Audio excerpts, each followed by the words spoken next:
5连阵地失守了，有一股敌人窜了进来。团长让我们从侧面出击，把敌人打出去。好，过去吧。300，跟我来！同志们，打！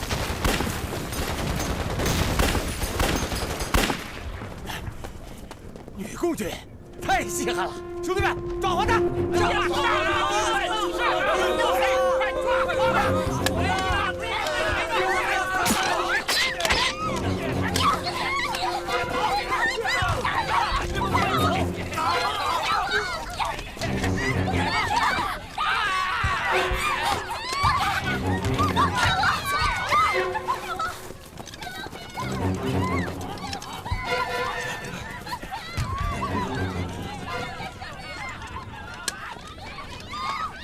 连长，敌人把文工团员抓住了。这还了得！快报告吧！来不及了，同志们，上刺刀，追上去，把人给我抢回来！上！站住！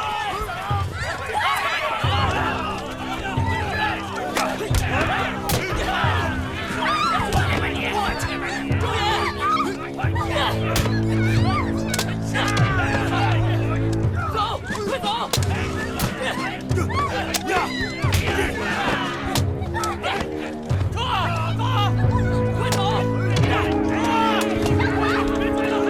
别追了！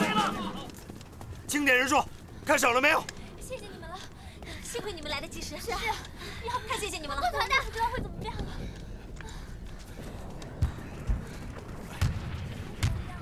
1、2、3、4、5、6、7、8，怎么少了一个？啊，周岩，你是不是忘了数自己啊？对了，加上我正好一个没少。好，刚才太危险了，你们再晚了一会儿，我们就要当俘虏了。就是啊。行了，吓死我们了。你们快下去吧，这危险。小虎，你怎么受伤了？没有，这下都是敌人身上蹭来的。小虎，你真勇敢。行了，快下去吧。走，快走。走。小虎，又怎么了？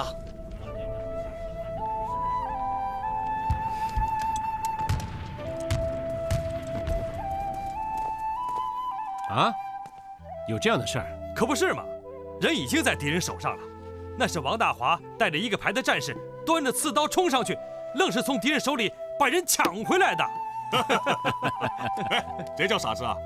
这叫啊，英雄救美。让这些丫头们都回来吧，前线情况复杂，他们不善于应对。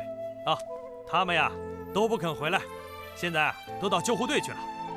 那就让他们小心点，下次再碰到这样的事情，那就没有这么好的运气了。是。老傅，小虎那小家伙是不是也参加了英雄救美的行动啊？哎，参加了。哎，小虎那可是第一个冲上去的啊！当时端着白花花的刺刀，吓得敌人一下子就把周岩给放开了。不错啊，我看这两个小家伙可能要有情况啊。首长批评得对，回头我得提醒他一下。哎，不，老傅，你这回完全没有正确领会首长的意思。嗨，说是你的意思啊，乐观其成。这战争交响曲不能光有主旋，也要有浪漫曲，这样才更完整、更丰富，更动人。是啊，这说明啊，我们野战军的后代正在茁壮成长。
三团长，你他娘的给我听着！你们必须给我守住阵地，寸土不让，你知道吗？你别跟我说困难，天大的困难你也给我守住！我告诉你啊，谁要是敢跟我丢了1寸阵地，我范老虎的脾气你知道吗？还要我再告诉你一遍吗？什么？敌人撤退了，改变突围方向了！你再他娘的跟我说一遍！报告首长，刘金谷旅长来电，敌军已向我独一旅阵地发起试探性进攻。好，哎，诸葛亮，一线外围已经让我扫干净了啊！我打算半个小时后就开始攻城，啊哈哈哈！什么？你说什么？休息？吃饭？哎，宋司令，我们赶了200多里路，你跟赶鸭子似的让我们去攻城，啊！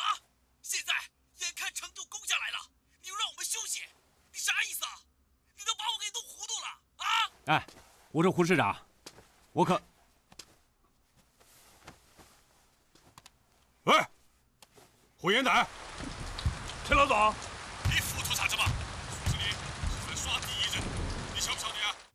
执行命令，赶快让部队啊休整待命，买锅造饭，弄点热乎的吃，留几个山炮啊，摆摆架子都可以了。听明白没有？我不明白啊！哼，看样子啊，他还是没明白啊。什么？敌人攻击的很猛吗？哎呀，太好了！我跟你说，那就不要守了，节后退，退到第2道防线，你再守上一阵子。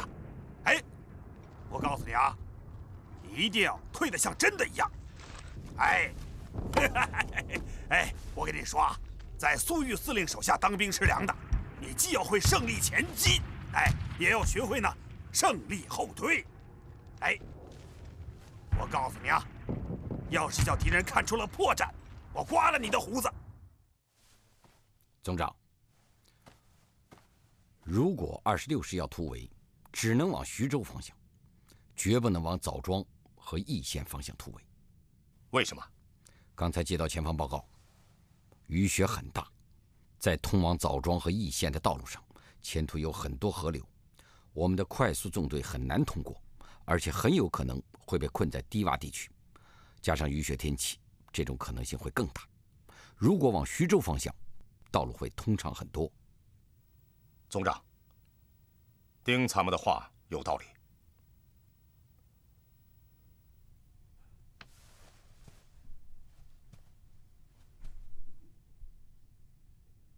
把这个意见告诉26师。是。报告。26师报告，根据马立武师长命令，他们已经在通往义县的方向打开了共军的防守缺口，现在全军正在向义县方向靠拢。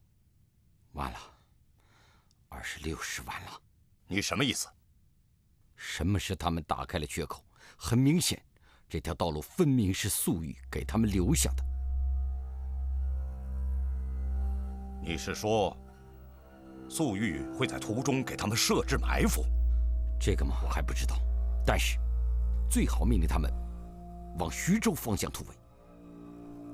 不可能了，不可能回头了。马上提醒26师，小心埋伏。是。等等。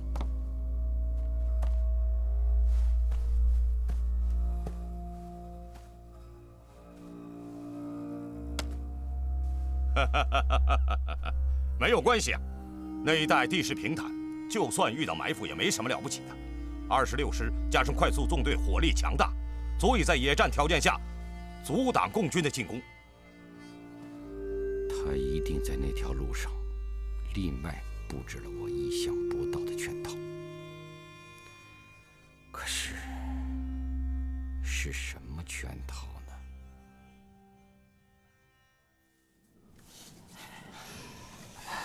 哎，你说这天到底黑了没有？差不多了吧？啥叫差不多啊？差不多就是黑了。真的黑了？我怎么感觉这天还是这么亮啊？下雪天天就是这么亮。又下雨又下雪的，这不是活活要把26师冻死在那儿吗？嘿，我明白了。你明白什么了？我明白苏司令为什么让我们来执行这次任务了。为什么？这可是天大的秘密，现在不能告诉你。报告，准备好了吗？准备完毕。准备，起爆！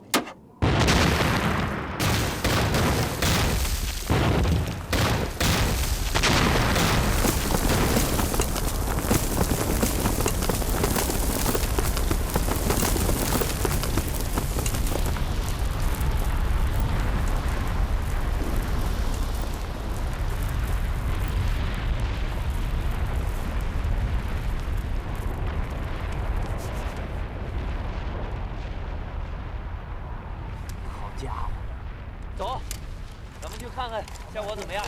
不行就再来一次。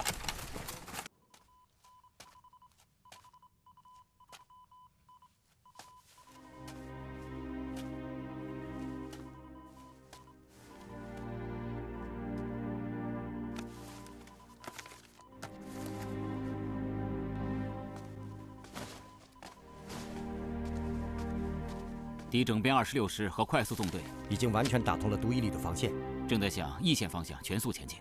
让他们继续前进，命令都伊旅追上去，用最快的速度把敌人赶到水里去。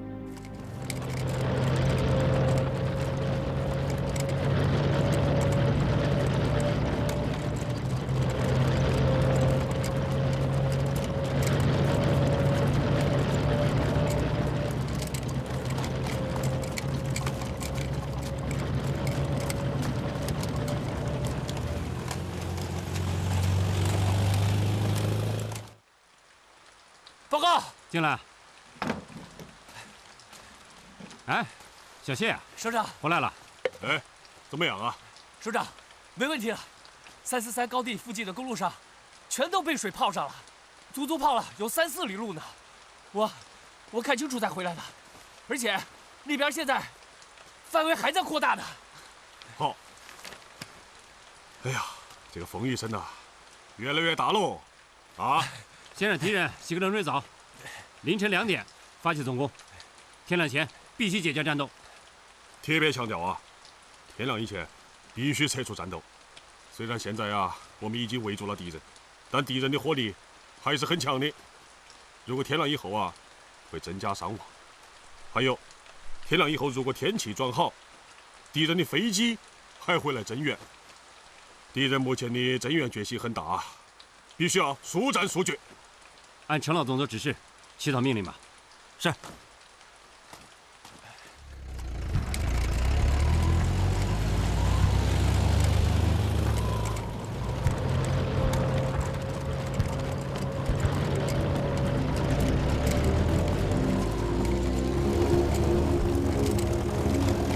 往前冲！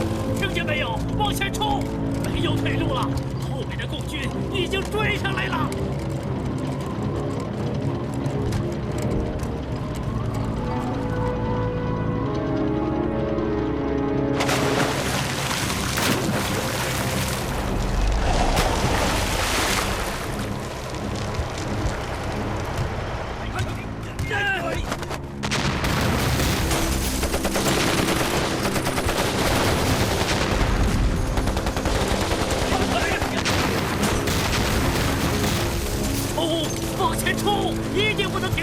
现在停下来，必死无疑！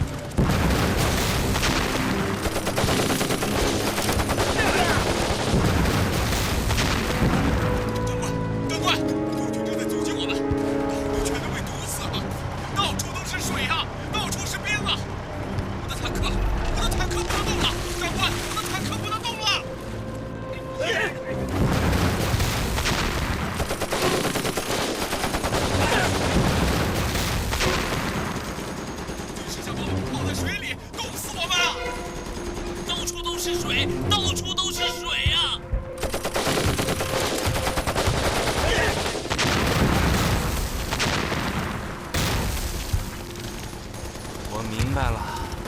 为什么共军放我们走这条路？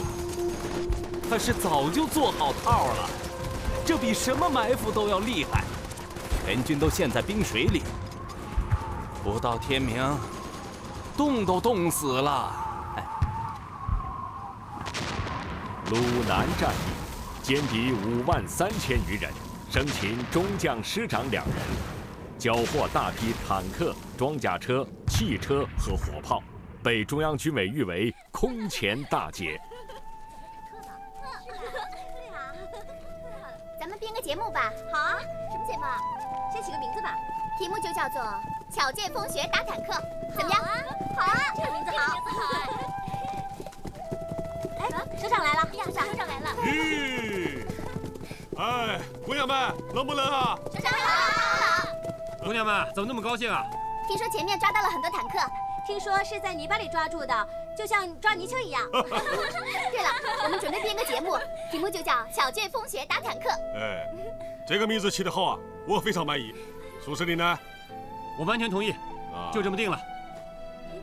好，那我们先走了。姑娘们，这雪地上滑，小心别摔跤了。这坦克已经是我们的了，从今以后他再也不会逃跑了。好，降。首长再见。降。走吧，真好。就是啊。降。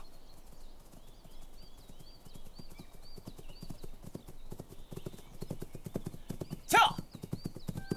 吁。降。降。降。降。降。吁。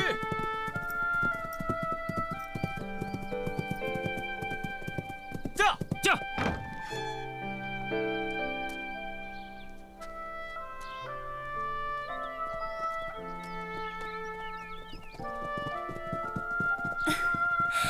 冰冰，欢迎爸爸凯旋归来。啊。吁。哈哈。来，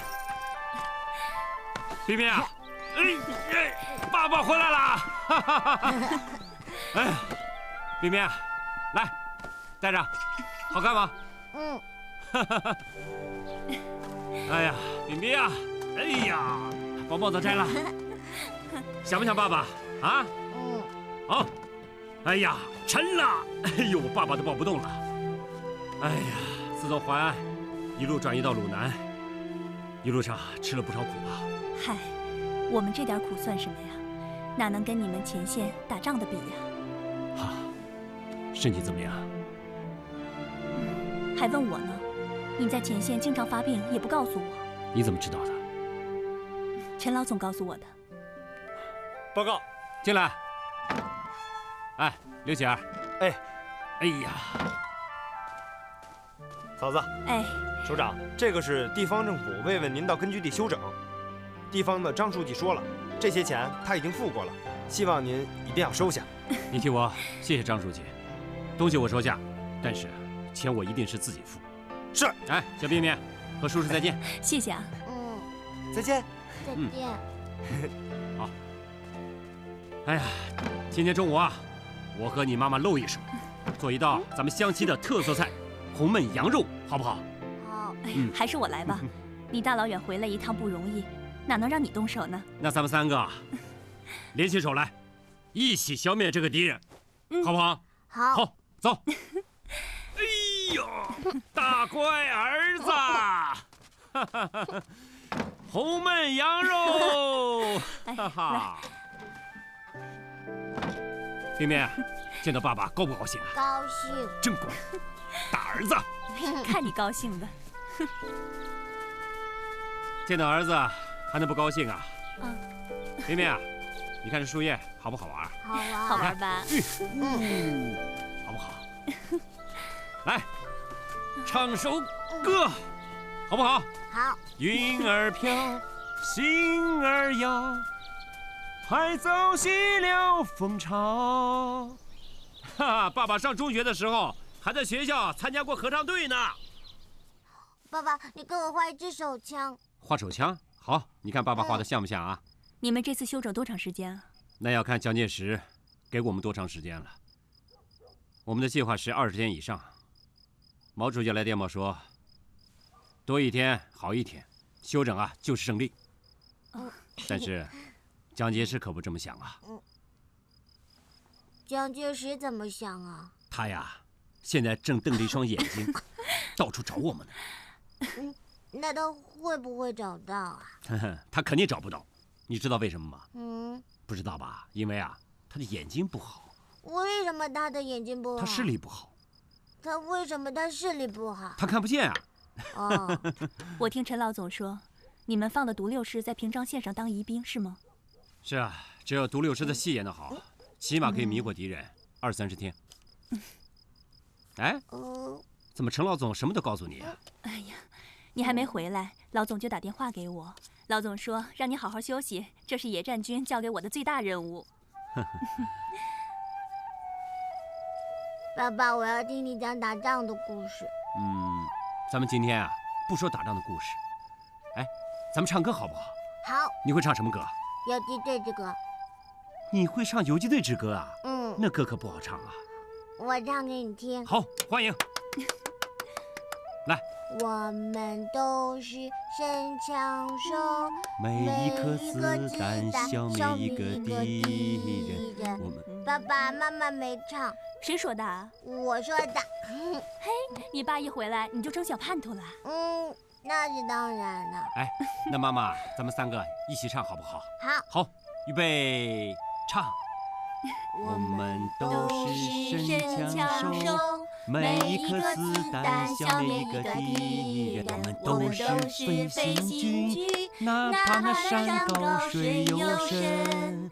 我们都是神枪手，每一颗子弹消灭一个敌人，我们都是飞行军，哪怕那山高水又深。噗，我们都是噗。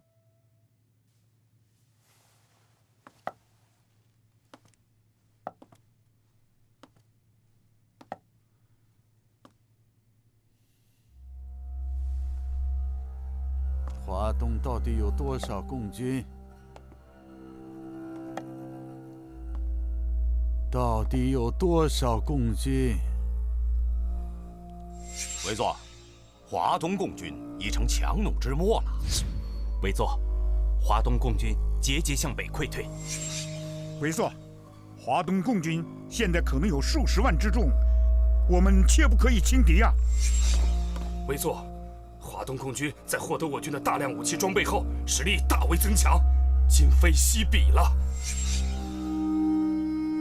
华东战场就像一口陷阱，一个又一个的雄厚整编师就掉进了这个陷阱。这是为什么？为什么？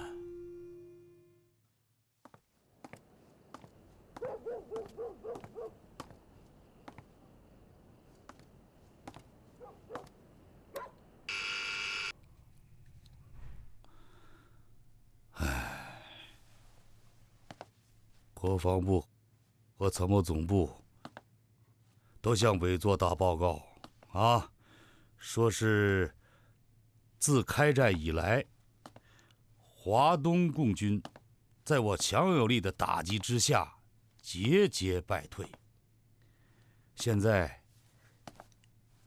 都跑到山东去了。哼，说心里话，我对他们的战报一直是将信将疑。其实委座心里也明白这个报告里的水分。但是我们不听他们的报告，那又听谁的呢？这些假报告已经成了恶迹。营长骗团长，团长骗师长，全军在骗委座。他们消灭一个共军，就敢说是消灭了100个，甚至是1000个，而且1、2、3、4，振振有词。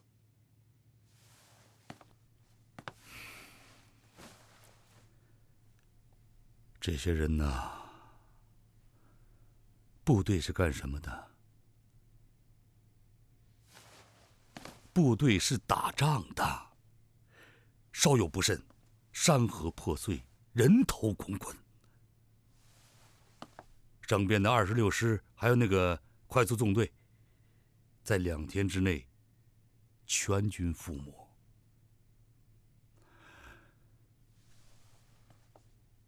可怕呀！更可怕的是，共军又不知去向，都藏起来了，蓄势待发。可是怎么藏，真是个谜啊！10几万人呢，10几万人。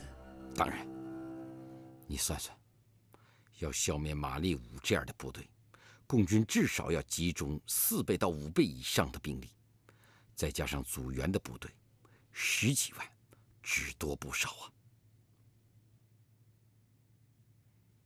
半年前，共军和我们交战，一次只能打我们1、2个团，现在2个整编师靠在一块儿，他们都敢打，孰强孰弱，已经很清楚了呀。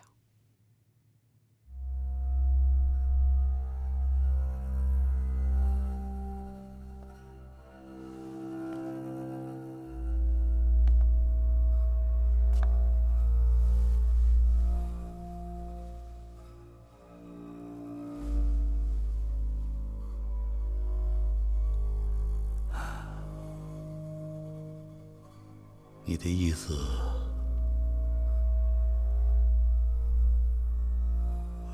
我明白了。党国唯一。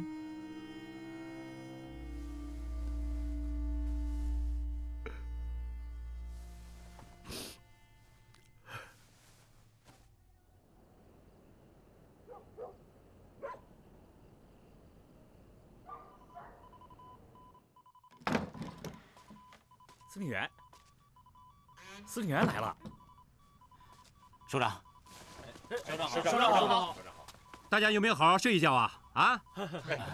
哎，都坐吧。都吃到肉没有啊？肉我们是吃到了，就是这个睡觉啊，我们大家得换班。首长不是说了吗？休整不是休息，我们机关的事情啊，一样也不能少啊。可不是嘛？教育培训、部队整顿、武器装备的更新与保养，还有作战总结、评功评奖、统一建制，这可都需要机关组织安排的。哎，这打仗的时候怎么没这么多事儿啊？所以说嘛，这休整啊，不是休息，是加油。对，小陈，这到了后方军容风纪，可更要讲究啊。哎，独6师来电报没有？啊，你看，这是刚来的，要求野战军派兵增援。他们现在很困难，独6师只有6个团，但是现在在他们的周围有敌人的3、4个整编师，确实难以周旋。独6师的戏才刚刚上演，不许他们较困难，给他们回电，让他们必须继续保持作战态势，每5天至少打1仗，不能小打小闹，让4个团一起上，要打出翻江倒海的感觉，要打出华野主力的样子来，让他们开动脑筋，多想办法。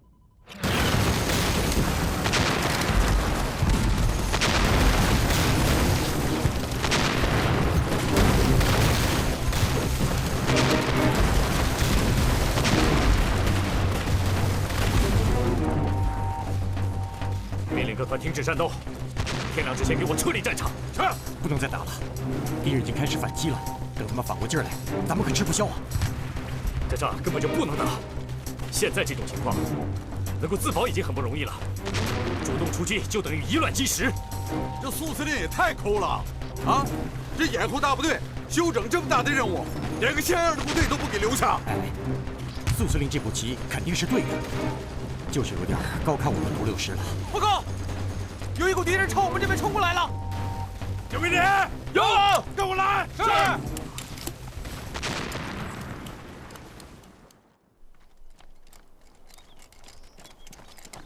1、2、3、4，1、2、3、4，1、2、3、4，走。1、2、3、4。哎，陈老总。咦，嘿嘿，哎呀，怎么不多睡一会儿啊？听不到枪炮声，反而睡不着了。本来啊，好歹可以睡个觉的，还是不行啊。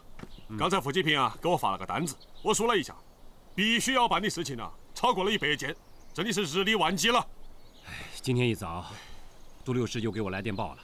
昨天夜里他们偷袭敌人1个旅，不但偷击不成，反而差点让敌人给粘上了。哎，还是那句话，要求增援，对不对？对。走。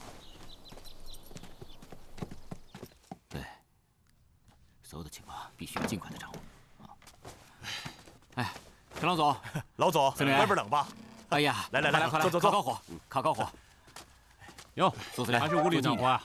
这几天呢，独六师虽然迷惑住了敌人，但是局面还是险象环生啊。部队极度的疲劳，减员也在增大。敌人已经被我们打怕了，这个行军啊、宿营啊、战术的集团都在扩大。这样呢，独六师很难找到战机。你说打又打不过，不打又不行。傅继平，你是哪一个的参谋处长？敢替部队在这儿跟首长讲条件？成何体统？记过一次。首长批评的对，咱们这独六师啊，是由地方武装组建的部队。说实话，我对他们心里没底啊。这次野战军啊，能不能休整好，这个疑兵的作用是相当关键的。我建议啊，如果可能的话，可以调一个师过去，增援独六师啊。独六师虽然困难，还是可以有所作为的。傅启平，你让他们上报下一步的作战计划，并且规定，以后作战计划要3天一报。3天一报，逼的是不是紧了点啊？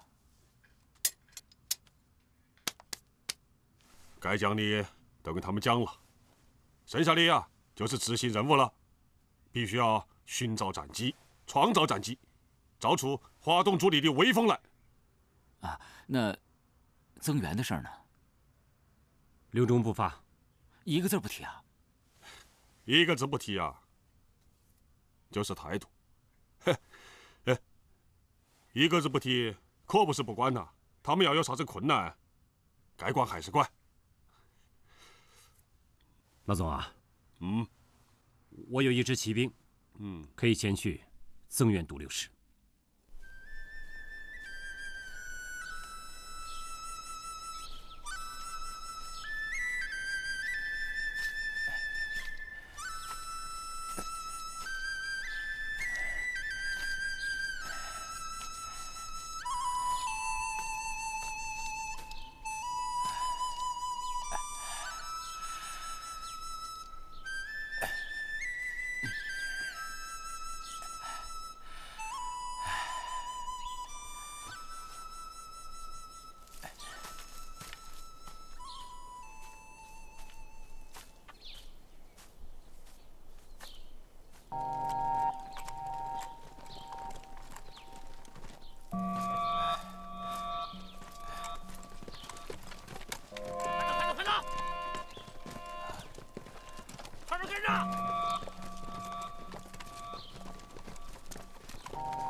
到乌阳集还有几里路啊？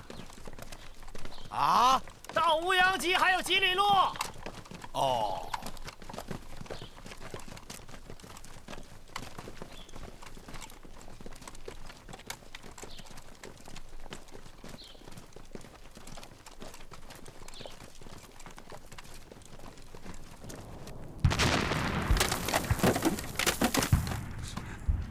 师长，麻烦了。这打成僵局了，师长。以我们独六师现在的本钱，根本做不了这种光天化日之下的大买卖。那不打能怎么着啊？这才3天没打仗，你看野司怎么说？说我们消极避战啊？那本来指望急打急撤，迅速解决战斗。你看看这人手，你看看这战斗力啊！这一打不就粘上了吗？行了行了，你俩都少说2句。哼，高端了，我看这锅饭完全是煮夹生了。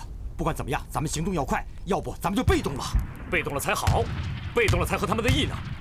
再给野司发报，让援军马上到来。哎，等等，现在发报不合适吧？哎，老胡，你来看看，我们附近有4个敌人的整编师正往这儿赶来，最快的2、3个小时就能赶到这里。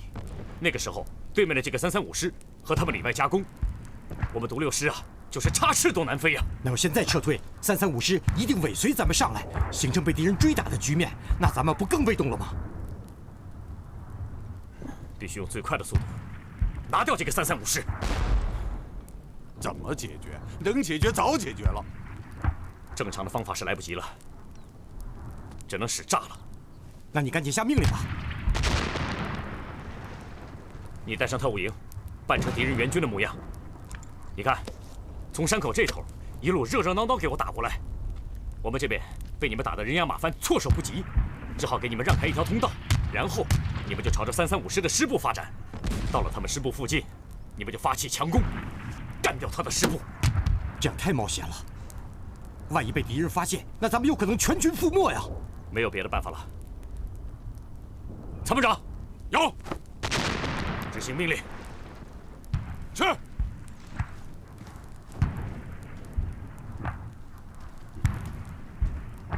两位首长，我走了。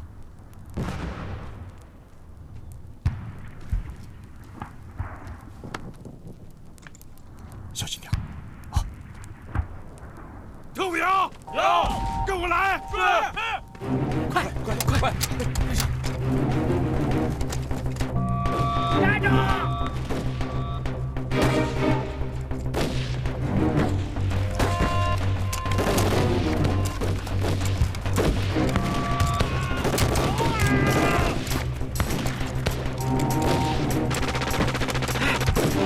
你看，他们把共军打退了，哎，是自己人。弟兄们，咱们的兄弟部队过来了，自己人。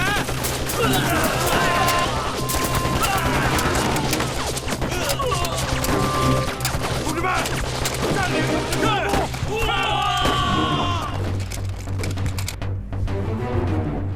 嘿，只用了10几分钟，就把335师的师部给断了。侥幸而已啊！命令各团，沿着现在打开的通道向齐平山方向撤退，1分钟也不能耽搁。赶紧收拾东西，跟上部队。好。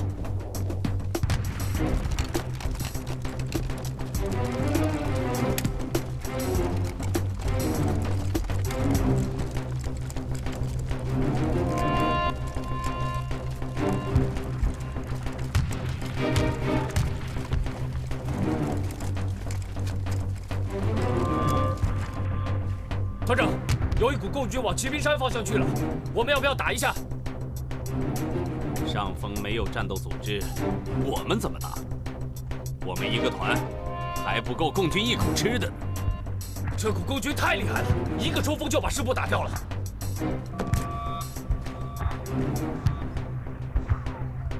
派搜索队找一找，看看师部还有什么人剩下没有。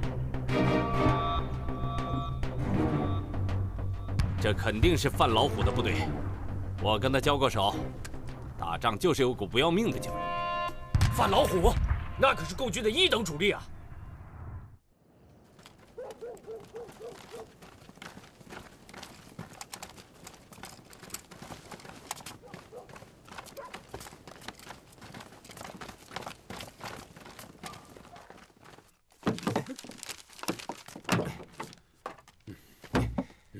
哎，师长来了。伤亡情况报上来没有？报上来了，伤亡700多人，损失惨重啊！真是，这场仗打的就是过瘾，又太不靠谱。哎呀，是啊，你们辛苦了。来，参谋长啊，我真为你们担心，生怕被敌人发现了。小李，到，给野司发报，要求增援部队2日内到达，至少给我3、4个满员团，否则我无法完成任务。老段，哎，就这么发，撤职处分杀头，随他们便吧。是。回来，这份电报只属我一个人的名字。是。哎，等等，把我的名也署上，去发吧。是。哎呀，这次太悬了，得亏你用了那招偷梁换柱之计啊！哼，靠投机取巧，侥幸成功啊！机会只有一次，以后不会再有了。是啊。师长，电报。哎，来，给我吧。你们应该以更加激昂的斗志，积极发现战机，扩大战果。叶斯命令我们，今天晚上就要把下一步的作战计划发过去。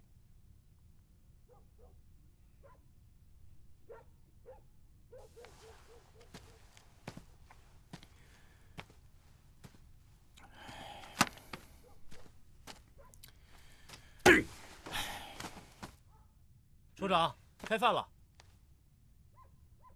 首长，开饭了。开个鸟！给我出去！是。真是，打就打，谁怕谁呀？部队又不是我们家的，拼光拉倒！哎，你太没原则了，再想想办法。有办法早就用上了，我现在就拼给他们看！哎，走，道路。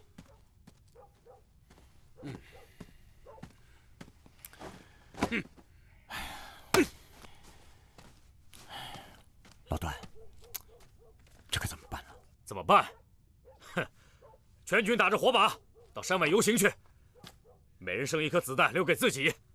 关键的时候，你打死我，我打死你，不当俘虏就行了。哎呀，老段，哎，就这么发，这3天的作战计划就这么报了。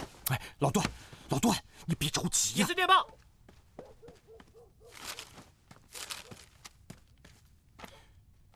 是苏司令署名的电报。援军已经出发，待援军到达后，速来电告知。这什么意思啊？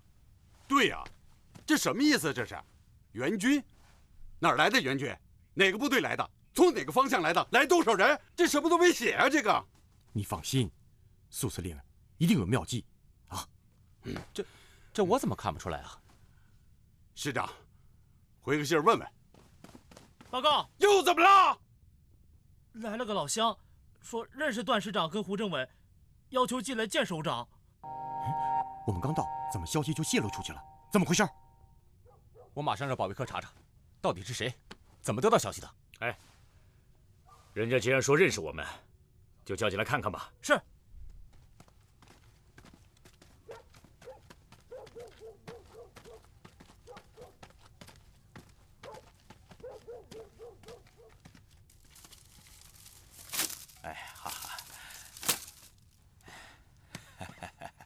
哎呀，二位长官，别来无恙乎啊！嘿，哎呦，老首长，老首长，你怎么过来的？哎呦，做梦似的！哎呦，行了，哎呀，行了，首长，您来了也不预先通知一声啊？就是啊。哎呀，是我呀，不让他们告诉你们的。我这不做了几天地下工作吗？我挺忌讳过早的暴露个人行踪。哎，警卫员，到，快给首长找把凳子。是，快去！千万别客气了啊！哎，我说你们在这儿是不是等援军呢？啊，是啊。好，给叶司首长发电报，就说援军已经到了。啊，援军已经到了。这，首长，哎，那援军啥时候到的呀？就是多少人，在哪儿啊？啊，这不在这儿坐着呢吗？他们说呀，给我派2个警卫员，我说不用，我一个老头在路上走，这没人理会我。这我后面要是跟着2个，那就叫别人起疑心了。那，就您一个啊？就我一个？哦，你是带装备来了是吧？我听说呀，野司新弄到一批美国手榴弹，威力可大了，弄一些给我们也不错呀，啊，是不是？是，我是带装备来了，我这带了个木棍子，这就是装备，看到了吧？开什么玩笑？是，我知道你们现在想见的人就不是我，但是也不应该用这种方式来欢迎我吧。首长，我们不是冲您，我们是对野司有意见。是啊，您说老首长来了，那我们8个都拍不赢呢，哪有不欢迎的道理啊？哎呦，再说了，老首长这一来啊，我们有主心骨了，是不是？这天塌下来啊，有个儿大的顶着，我们什么都不怕了。你小子还是那么精明。警卫员，给首长弄饭吃。哎呀，我一看到你们俩呀，还就想起了雷公山游击队的事儿来了。你说那时候咱们在一起啊，那枪打的，咱们是啪啪啪啪。哎呦，还真是！那会儿我们跟着老首长打游击，那是东杀西砍，大块吃肉啊！哎，穿上的草鞋，顺脚扔在浙西大道上，看都不看一眼。是啊，那个时候首长啊，真是豪气冲天，拎着3杆梭镖啊，他就敢打县城。一打仗的时候啊，就爱光膀子。那一线的狗啊，见到首长吓得躲在墙根里打哆嗦，要不然啊，抬手就一枪啊。我的枪法那就是啪啪啪。报告首长，没找到板凳。你怎么这么没用啊？我去找。行，这样我说大盆水，让首长洗洗脸，啊？是。哎，这倒行。我看你们几个都像门神似的，也应该洗一洗了啊。走。哎，对了，我那门口那柴火里啊，还有个包袱呢，给我拿出来，别拿柴火给我烧了。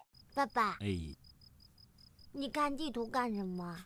啊，看地图啊，地图上可好玩了。为什么可好玩了？哎，这地图上什么都有啊。啊，你看，哦，冰冰，你看啊，这是山川，哦，河流，哦，这是大树，树林，这边有小桥，哦，地图上什么都有。那我怎么看不到啊？哎，等你长大了，你就会看到了。那爸爸，你怎么老看地图啊？爸爸要指挥打仗啊。那不看不行吗？爸爸如果不把地图看透的话，那就会打败仗。那我也要打胜仗。好，来，便便，爸爸送一张地图给你，你看啊，这是全国地图。咱们全中国啊，所有的地方都在这张图上面。我们住的地方这里都有吗？有啊，你看，便便，你看啊，你自己看啊，来，咱们住的地方啊，在这里。爸爸以前呢，在这里打仗，看到没有？后来呢，爸爸就到了这里，现在啊，又到了这里，看清楚了没有？便便，你拿着这张地图啊，在这边上慢慢看啊，好不好？好。爸爸要工作了，好不好？好。真乖。来，坐在这里，爸爸给你拿支笔，再给你拿张纸，你呢随便写写画画，啊，你看啊，你看看我们家就在这里，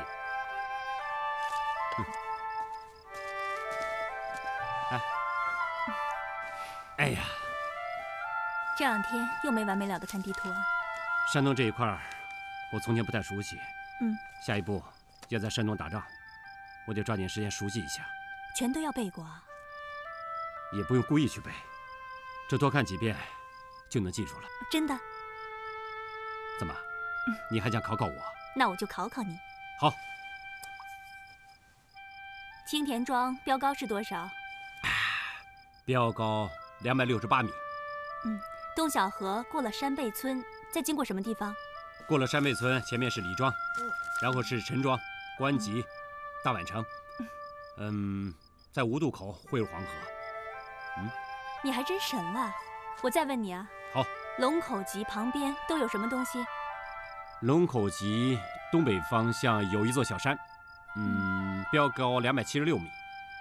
北边有一条小河，小河很短，没有命名。西南方向有一片树林，东南方向有一口大水塘。怎么样？还有什么要问的？你还说你山东这块儿不太熟啊？那是相对来讲。我倒要看看，你还有什么背不出来的？你根本考不到我。首长，首长，来，进来。首长，快！处长，高部长，来，快请坐。边边，叫副叔叔好。快坐吧。来，叫高叔叔好。哎呦，小宝贝儿，来。首长，王彪到独六师了。好啊，王彪一去啊，就可以稳住局面了。首长，你是怎么想到王彪的？他刚从陕北来啊。在浙西打游击的时候，王彪是山大王，段飞和胡万成都是他手下的得力干将。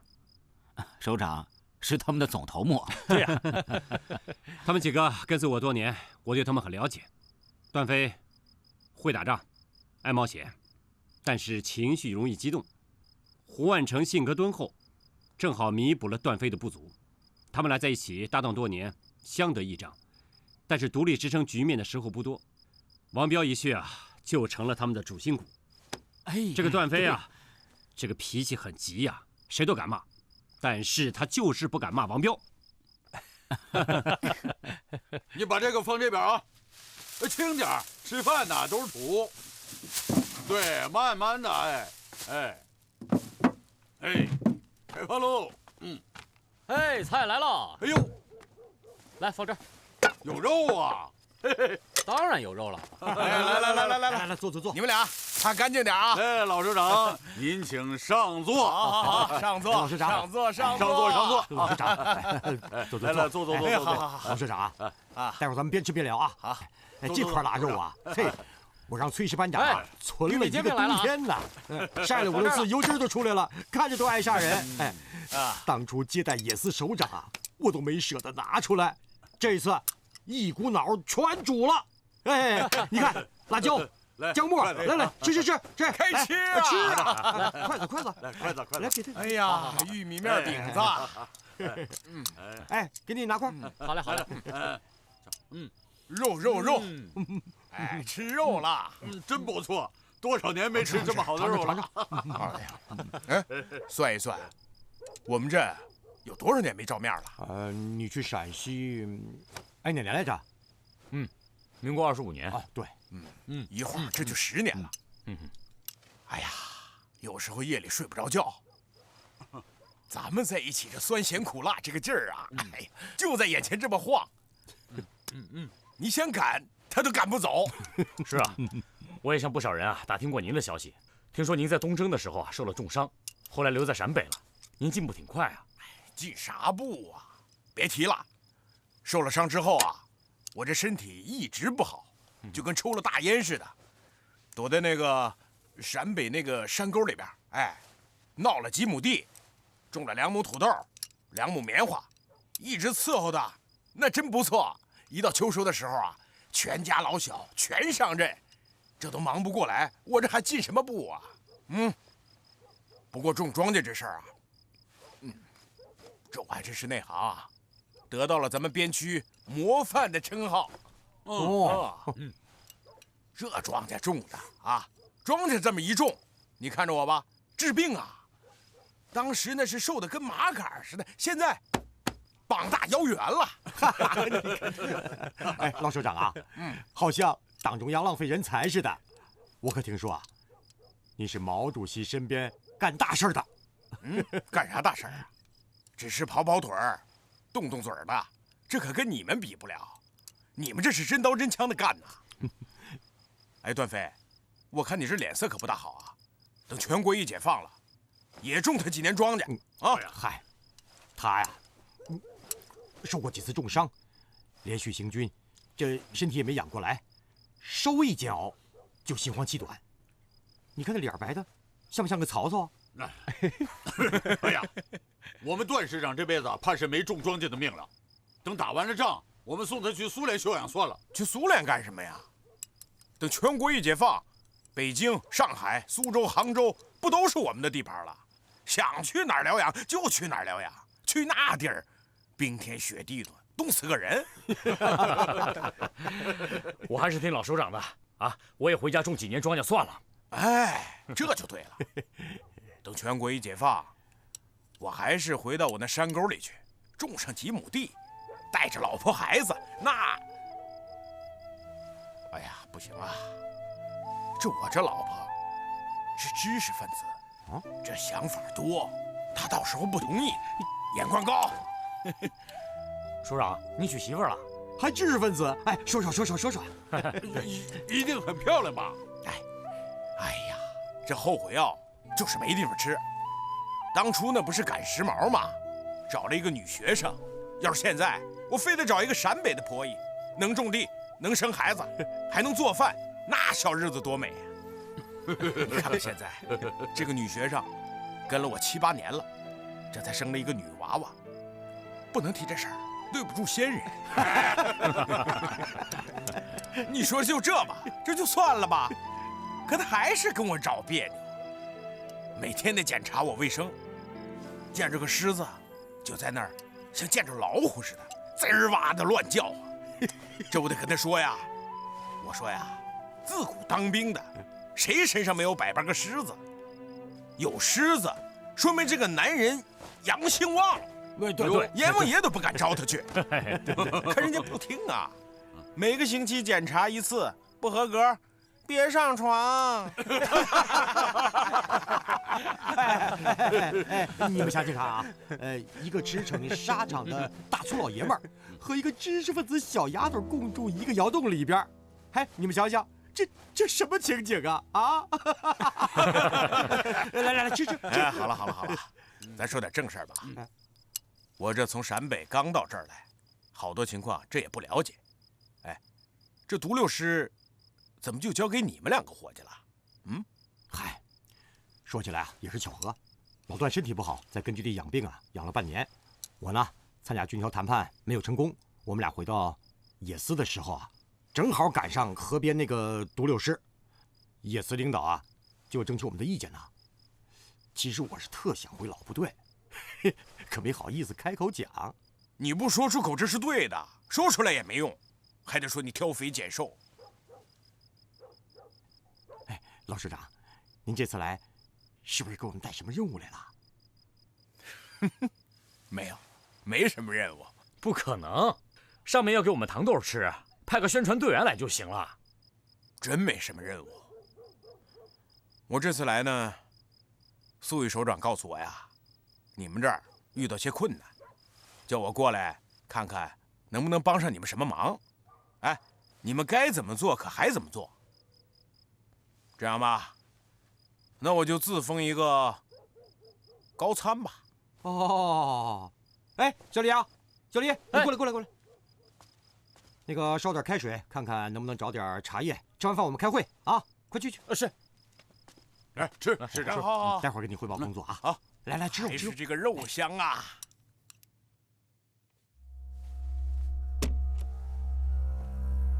放心，他们的话我并不信，丁继煌的话我也不完全相信，